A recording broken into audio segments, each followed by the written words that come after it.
وَلَقَدْ يَسَّرْنَا الْقُرْآنَ لِلذِّكْرِ فَهَلْ مِن مُّدَّكِرٍ۔ دوسرا کام جو کرنے کا ہے ماہ محرم میں وہ کیا ہے وہ بھی سمجھ لیجئے۔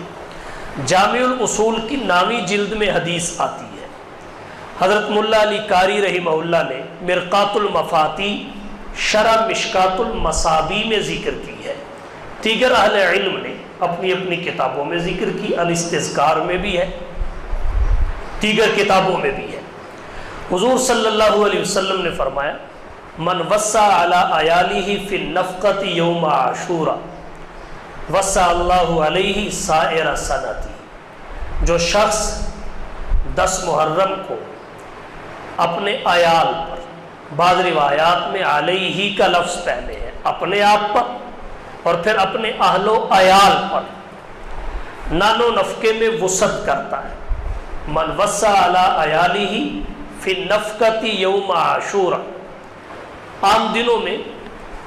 روزانہ کا جو خرچہ دیتا ہے اپنی مالی حیثیت کے مطابق اس سے کچھ بڑھ کر دے۔ جو شخص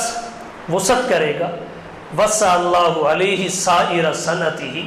اللہ سال بھر اس کے لیے وسعت کے دروازے کھولے رکھے گا، اللہ اس کے رزق میں وسعت پیدا فرما دے گا۔ اس عمل کا اثر اگلے سال 10 محرم تک رہے گا، اور اہل علم نے اس پر اپنے تجربات ذکر کیے ہیں، ہمارے اکابر اور اسلاف نے اپنے تجربات ذکر کیے ہیں کہ اس طرح کرنے سے انہوں نے رزق میں وسعت، فراخی اور برکت کو محسوس کیا ہے۔ کئی سال سے میرا تجربہ بھی یہی ہے، 10 محرم کو اگر سفر پہ نہیں جانا ہوتا، یہاں موجود ہو تو طلباء کی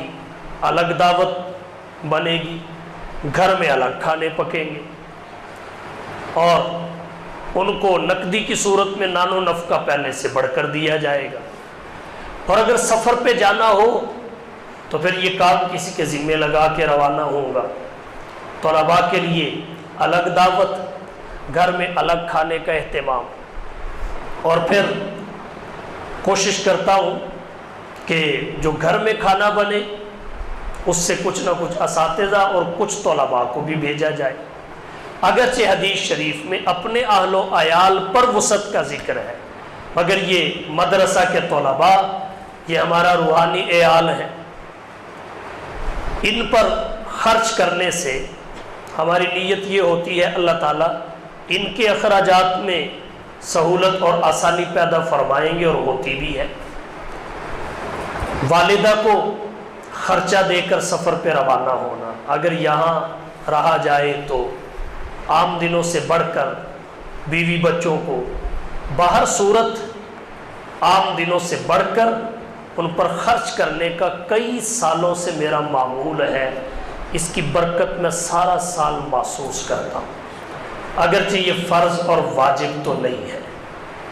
لیکن اس کی برکت بہت زیادہ ہے۔ اس لیے آپ سے بھی میری درخواست یہی ہوگی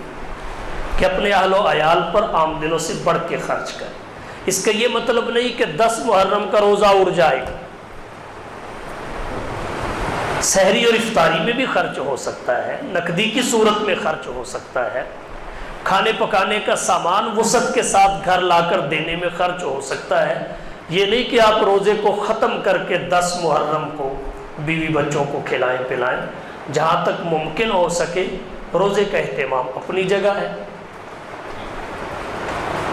سحری افطاری میں وسعت کر لی جائے۔ یہ دوسرا کام ہے ماہ محرم میں کرنے کے کاموں میں جو خاص کام ہے۔